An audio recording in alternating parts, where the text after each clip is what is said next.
እንብላ እኛ ኢትዮጵያኖች እንኳን ከድመት ጋር ከጅቡ ጋር አብረን እየበላን ነበር። አይሄው ሰው አስጠልቶኝ ነው ከድመት ጋር መብላት ያዝኩት። ሰው በልቶ ይክድሃል፣ ድመት ግን በልቶ አይክድህም።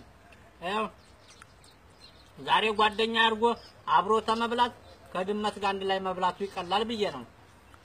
ምን አድርገው ሰውማ እየበላ ከዳኝ። ያፈቀርኳትም ብሬን በልታ ከዳችኝ። እቺ እንግዲህ ታውሬ ጋር ነው ኑሬ ለዚህ ትላጭር እድሜ ለምን ነው ተሰው ጋር መቀላቀለው? ይሻላል።